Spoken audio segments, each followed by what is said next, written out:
Matapos matakasan ng mga preso kahapon, bantay sarado na ang Bacoor City Custodial Center. Nagdagdag kasi ng puwersa sa detention center ang Cavite Provincial Police Office. Dakong alas 4:30 ng hapon nang maganap ang jailbreak. Karamihay naharap sa reklamong kaugnay sa illegal na droga.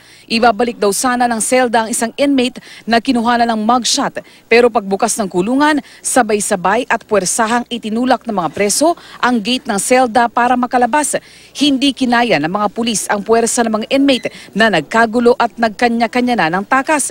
Makalipas ang ilang oras, 4 ang nahuli at 3 naman ang sumuko. Nagsasagawa na ng manhunt operation ang Cavite PNP laban sa 15 iba pa. Inalis naman sa tungkulin ang 8 pulis na nakatalaga sa Bacoor City Custodial Center. Kasama sa pinalitan ang custodial supervisor na si SPO3 Dominador Termil.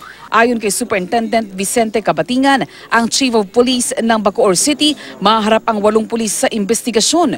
Titingnan po natin kung sino ang dapat managot nito, kung sino ang may mga loopholes nito, considering na napakadami nung nakalabas. Bawal na rin muna ang pagtanggap ng mga dalaw ng mga inmate. Wala muna tayong dalaw ngayon. So, pinakortil muna natin yung dalaw ngayon.